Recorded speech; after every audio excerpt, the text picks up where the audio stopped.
안녕하세요. 정보가 세상을 바꾼다의 인포뱅크입니다. 이번에 전해드릴 내용은 승부수 띄운 우크라이나, 나토 가입 포기 언급, 급한 러시아, 나토 국가들의 엄포에 대해서 한번 알아보도록 하겠습니다.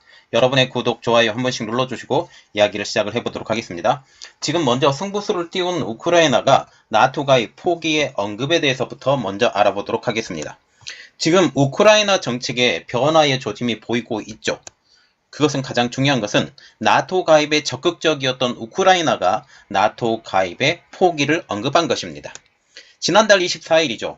지금 우크라이나 전쟁이 그때부터 일어났는데 이 우크라이나 전쟁으로 인해서 우크라이나 내에서 전쟁이 벌어지기 때문에 우크라이나 내의 피해가 지금 눈덩이처럼 커지고 있는 상황. 이러한 상황에서 나토 가입에 열정적이었던 젤렌스키 정부 내에 미묘한 변화의 조짐이 보이기 시작한 것이죠. 이는 러시아가 가장 강하게 주장하였던 우크라이나 중립화 주장을 받아들여서 나토 가입을 단념할 수 있다는 것입니다.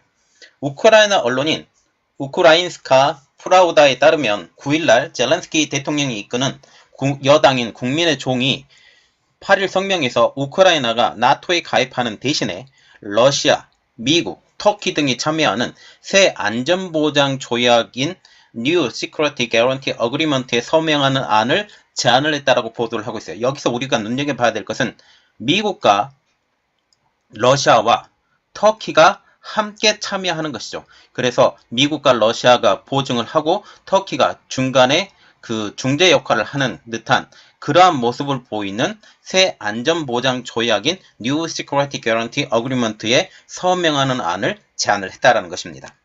국민의 정은 성명에서 동맹인 나토가 우크라이나를 최소한 다음 15년 동안 받아들일 준비가 되어 있지 않다라고 하면서 우리는 나토 가입보다 좀 더 현실적인 것에 대해서 대화할 필요가 있다라고 주장을 하고 있죠. 우크라이나가 대안으로 내놓은 안은 미국과 터키 그리고 주변국들이 러시아와 함께 이 합의의 당사자가 되는 것. 그래서 미국과 러시아가 공동으로 우리를 지켜줄 것이다. 국제적인 그 협약으로 지금 보는 새로운 안보 조약을 맺겠다라는 것이죠. 가장 우크라이나가 원하는 것은 법적인 구속력이 있는 합의, 이것을 통해서 안보 문제를 해결한다는 거죠.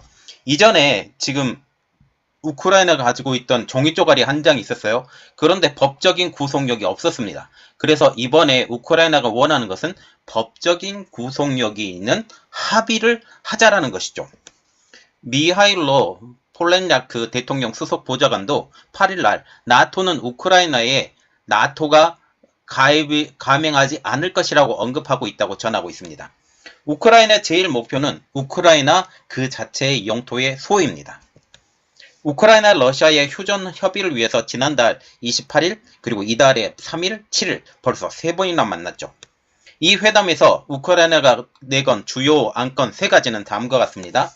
첫 번째로 즉각적인 공격 중단, 두 번째로는 정전협정, 세 번째로는 인도적 회랑 요구. 여기서 회랑이라는 것은 라인을 따라서 가는 건데 이 그 피난민들을 안전하게 대피시키는 회랑을 요구한 것이죠. 여기에 공격을 해주지 말아라고 말을 한 것입니다. 인도적 회랑의 경우 난민들의 이동 경로를 확보하는 차원이죠. 그러나 러시아는 정전에 대한 매우 가혹한 조건을 제시한 것으로 알려지고 있습니다. 이 협상에 우크라이나 대표로 참석했던 포돌야크 보좌관은 3차 회담 후에 자신의 트위터에 이렇게 올렸어요. 인도적 회랑을 설치하는 문제는 작은 긍정적인 진전이 있었다 라고 언급하면서도 근본 원인인 안전보장에 대해서는 아직 합의가 이루어지지 않는 것으로 밝히고 있죠.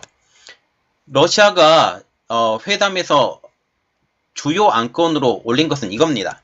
첫 번째로는 우크라이나의 나토 가입 포기, 두 번째로는 2014년 강제 병합한 크림반도의 러시아 영토로의 인정, 세 번째로는 우크라이나 동부 돈바스 지역의 도네츠크 인민공화국, 루안스크 인민공화국의 독립 인정, 그리고 네 번째로 보면 우크라이나의 중립국화 및 비핵화와 탈나치화입니다.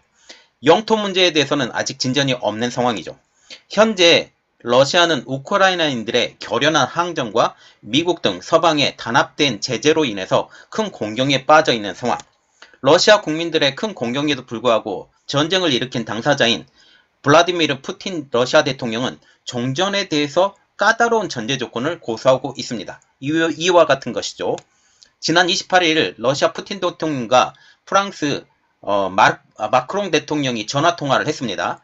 여기에서 이번 종전에 대한 전제 조건을 언급을 했는데 그 내용은 다음과 같습니다. 첫 번째로는 안전면에서 러시아의 적법적 이득 무조건 고려. 그래서 이번에 전쟁을 벌였는데 전쟁 배상금도 있어야 되겠다. 라는 것이죠. 이러한 어느 정도의 러시아의 이득이 무조건 있어야 되겠다라는 게 지금 러시아의 뜻입니다. 두 번째로 크림반도에 대한 러시아 주권 인정. 세 번째로는 우크라이나의 비군사화. 네 번째로는 비나치화. 다섯 번째로는 중립화. 여섯 번째로는 우크라이나 동부 돈바스 지역의 도네츠크 인민공화국, 루안스크 인민공화국의 독립 인정입니다. 자, 이 전체적인 내용을 보면 우리가 생각을 해야 될 것이 그 돈바스 지역의 도네츠크 인민공화국, 루안스크 인민공화국의 독립 인정이 안 되죠. 그리고 비군사화를 시킨다라고 하면 지금 무장 해제를 시킨다라는 말이기 때문에 이것도 어려운 사건이고 크림반도의 러시아 주권 인정도 좀 어려운 면입니다. 그리고 비나치화가 정말 큰 것이고 중립화가 더 큰 건데 이 내용을 조금 더 자세히 알아볼게요. 비나치화라는 것은 젤렌스키 정권 퇴진 그리고 친러 정부 수립을 의미하는 것이죠. 이 내용에 대해서는 현재 결사항전 중인 우크라이나 국민들이 받아들이기 정말 어렵다라는 부분이죠. 우크라이나의 보도를 보면 3차 회담에서 러시아는 젤렌스키 대통령의 퇴임을 요구한 것으로 알려지고 있습니다. 현재 우크라이나는 러시아 전방위 공격에 노출된 상황.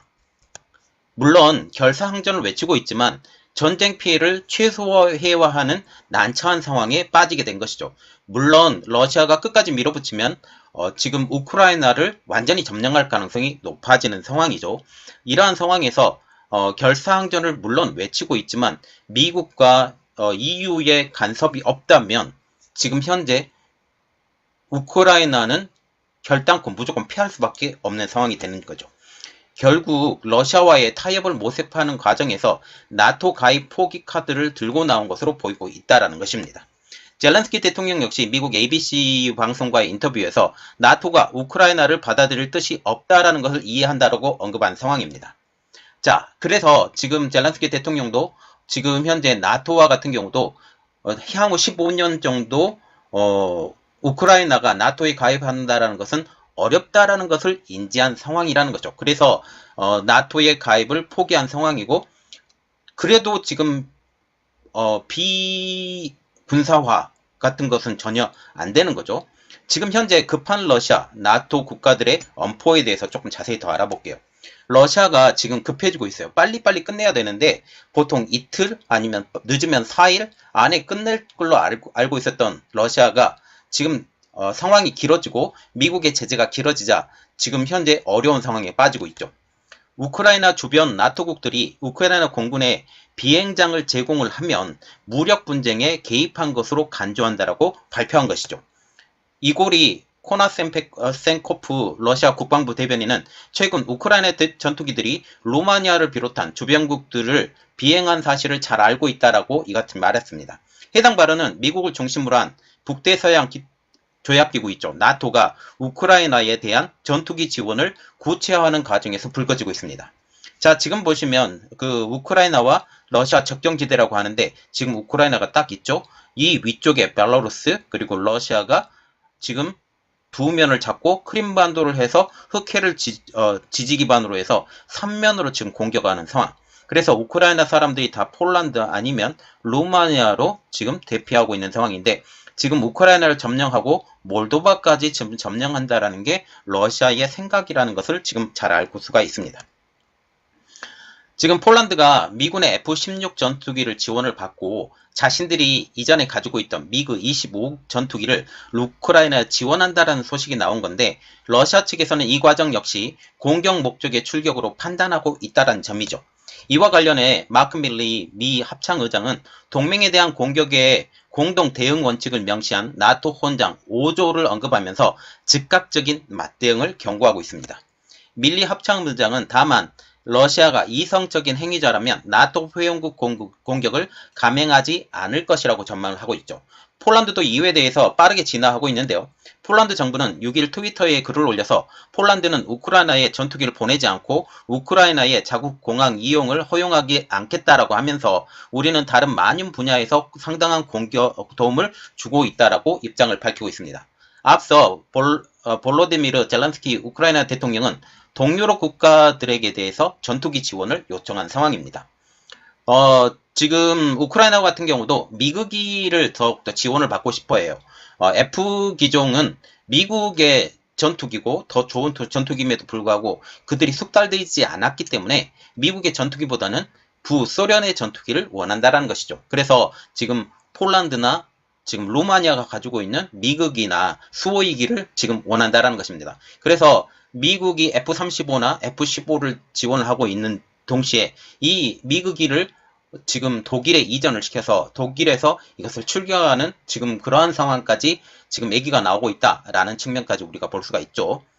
지금 이에 대해서 폴란드는 지난주 미국 정부에 우크라이나에 자국이 보유한 미국기를 넘길 경우 미제 전투기를 자국에 제공해 줄 수 있는지 타진했다고 미국의 전문 매체인 폴리티코가 보도하고 있습니다. 젤란스키 우크라이나 대통령도 5일 미국 의원들과 화상통화에서 폴란드를 전투기를 보낼 준비가 돼 있다는 신호를 보냈으며 미국의 허락을 기다리고 있다라고 CNN은 전하고 있죠. 몰도바를 방문한 토니 블링컨 미 국무장관도 폴란드가 우크라이나에 제공할 전투기에 대해 문제와 그리고 실제 그 지원이 이루어질 경우 폴란드 군사력 공백을 우리가 어떻게 메꿀지에 대해서 적극적으로 들여다보고 있다고 논의 사실을 인정한 상황입니다. 자, 지금 보시면 지금 생각보다 길어지고 있어요. 28일부터 시작을 했으니까 벌써 한 15일 가까이 됐죠. 여전히 전투가 이루어지고 있지만 진구는 늦어지고 있는 상황. 그래서 지금 현재 조금씩 땅 따먹기를 하고 있는데 반격도 만만치 않죠. 제블린이나 그리고 스팅어 미사일을 통해서 공군 세력과 그리고 탱크 세력을 완전히 거의 움직이지 못하게 만들고 있는 이러한 상황에서 이제 나토가 어떻게 반응할지, 미국이 어떻게 반응할지 그것이 중요한 문제가 되어가고 있다는 사실입니다. 이번 내용은 여기까지 하겠고요. 저희 내용이 여러분들에게 도움이 되셨다라고 생각을 하시면 구독, 좋아요, 그리고 알람 설정까지 부탁드리겠습니다. 감사합니다.